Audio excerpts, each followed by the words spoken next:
Welcome back to my channel, Bake Cuisine.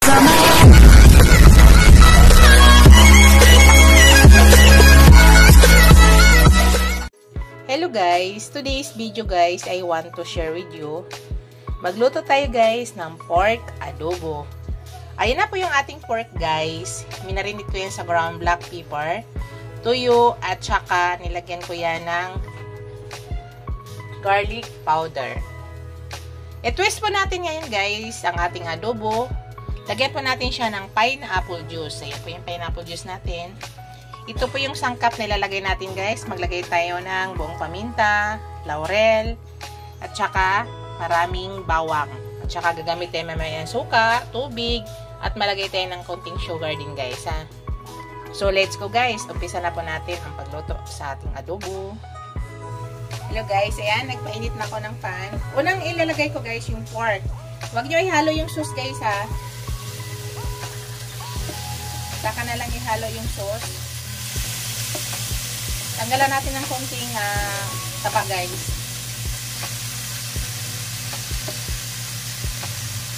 Mamaya nyo na lang ilagay yung sauce sa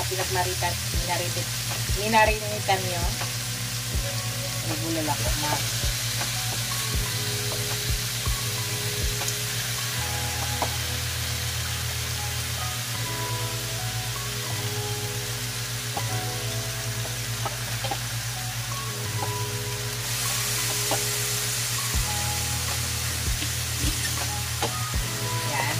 Tingnan lang muna natin guys. Hayaan mo lang muna natin yan. Hello guys. Yan ang nangyari guys. Bawasan pa natin ang oil yan. Kailangan, kumula muna talaga sa maigi.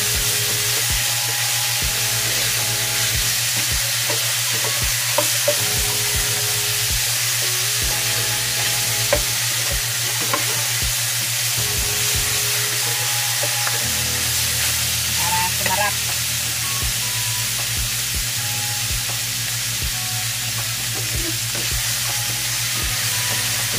Kailangan natin mag-brown. Magkano talaga tayo. Parang golden brown na siya guys.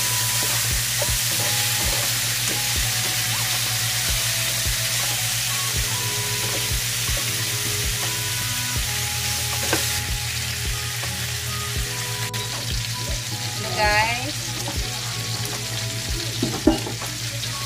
Lagyan na natin yung ating garlic.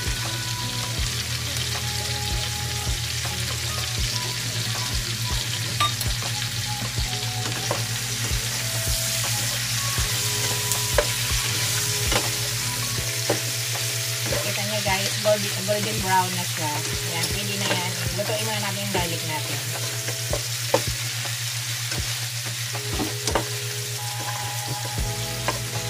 Para umamoy siya. Lasa. Yung nung nagmarinate ako kanina guys, nilagyan ko rin siya ng garlic powder. So maraming garlic yan. Ang adobo kasi guys, masarap pag maraming garlic. Tsaka yung malambot ha. Kasi yung aking anak na babae, ayaw niya ng adobo medyo hindi malambot. Kasi nga, naka-breast yung ngipin.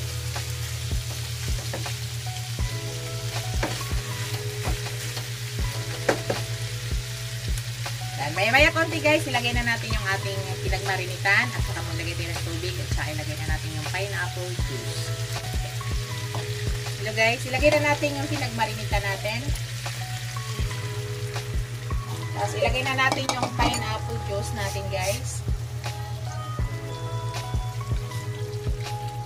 Tapos maglagay na tayo ng tubig. 2 basong tubig muna guys. Tapos, pag kumulo guys, pahinaan na yung apoy para makuha niyo yung ganda ng, ganda ng lambot ng meat. Gusto kasi namin malambot guys. That's why naglalagay kami ng tubig. Yan, palambutin lang natin yan. Tapos, ilagay na natin yung ating laurel at saka pamintang buo. Yan, hintayin natin kumulo guys. Pag kumulo, pahinaan lang mo yung apoy. I-medium lang natin para makuha natin yung magandang lambot ng ating meat. Wait lang muna natin kumulo yan. Hello guys, ayan, kumulo na po siya. So, i-medium na po natin yung apoy. Ayan. Tapos, takpan po natin guys. Mamaya guys, mamaya na natin lagyan ng suka. Yan ha. Kasi pag nilagyan mo agad ng suka, matagal po tayo magpapalambot yan. Kasi ano yan, magre-react sa chemical. So, palambutin natin guys. Maya-maya, mga ilang minuto, maglagay na po tayo ng suka pag malambot na yung karne. Sige, abangan natin guys. Pakita ko mamaya sa inyo. Check na natin guys. Naka 30 minutes na tayo. Yun na yung nangyari. Ay sa tingkam. Dito guys, dahil medyo malambot na yung ating meat, malambot na nga talaga siya, pero sa amin kasi palambutin pa talaga namin hanggang matuyo yung sauce dyan. Maglagay na ako ng suka guys ha, para ma-absorb na. Maglagay na tayo ng suka. So maya-maya natin takpan guys. Medyo i-adjust natin yung apoy para maano lang yung suka, lumabas ang kanyang chemical. Tapos maya-maya tatakpan ulit natin, tapos continuous lang. Tayo lang muna natin yan.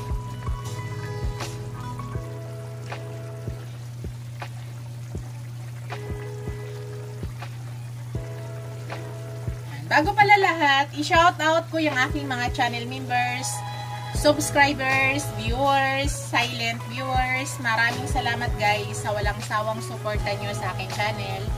Sa hindi pa nakapag-subscribe sa aking channel, please subscribe nyo ako guys. At huwag kalimutan paki-hit yung notification bell para updated kayo sa aking lahat na new upload video. Thank you. Yan, hayaan lang po natin yan guys para lumabas yung chemical ng suka. Tapos mamaya-maya kaunti, hayaan ulit natin yung apoy, gintakpan natin. So, continuous lang yan guys ha. So, continuous lang natin hanggang matuyo yung kanyang sauce. Actually, malambot na guys. Pakita ko sa inyo ha. Malambot na yung ating meat. Sobrang lambot na guys. Pero gusto namin mas malambot pa. Kasi itong laman, hindi pa talaga totaling malambot na malambot. Pero yung tabak, napakalambot na niya. Malambot na siya guys. Pero sabi ko nga sa iyo, yung aking Unica Iha, mati yun. Kaya gusto niya malambot talaga. So wait lang natin guys. Mamaya maglagay tayo ng konting sugar dyan ha. Tapos titimplahan natin.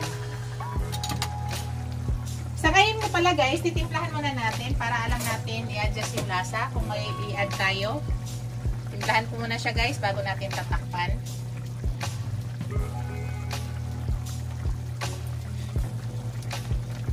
Tama na siya guys. Sugar na lang ang i-add ko. Tama na yung kanyang asin. Tama na kanyang timpla. Sugar na lang. So, yan. Tatakpan na natin guys. Nakalabas na yung chemical. So, continuous cooking tayo guys. Pakita ko sa inyo mamaya. At pahinaan ko na yung apoy. Hello guys. Ayan. Tingnan na natin guys. Yan. Yan. Sarap na guys. Dito guys, maglagay na ako ng konting sugar ha. Sarap na guys. Gusto ba nyo sa adobo guys, mayroong konting sauce? Nasa inyo po yan ha. Or gusto nyo tuyo-tuyo? Sa ngayon guys, ang version natin may konting sauce ha. Lagyan natin na 2 scoop na maliit na sugar. Yun na lang yung panimpla na ilalagay natin. Wala na. Yung version ko ngayon guys, mayroong konting sauce. Minsan, yung version ko is tuyong-tuyo. Yan, nakita nyo guys, napakasarap na guys.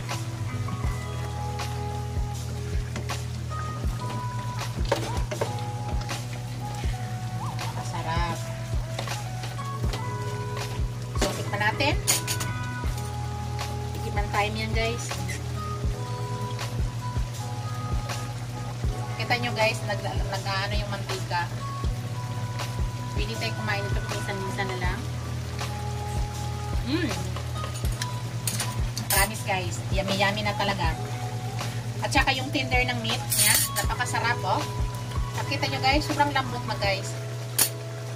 Yan po yung gusto namin ha. Pero nasa inyo guys, kung anong gusto nyo sa adobo. Sa amin kasi gusto namin talaga sa adobo is malambot yung meat. Pero kaya po naglalagay ako ng tubig para ilaga. Yan po yung gusto ko talaga sa adobo is malambot. Yan, malapit na po tayo guys. Naka-open na lang siya. Bawasan lang natin konting sauce at enough na po tayo. Napaka-yummy-yummy na guys, no?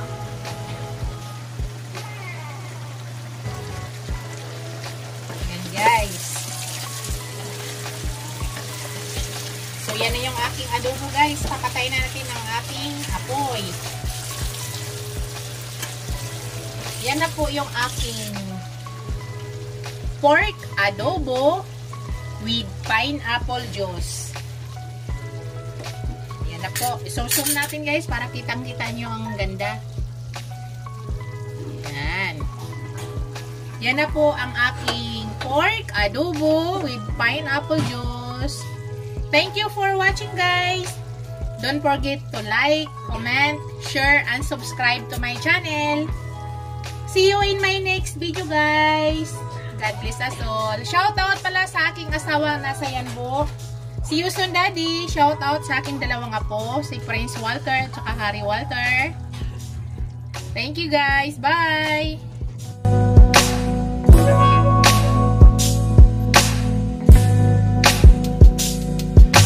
Bye.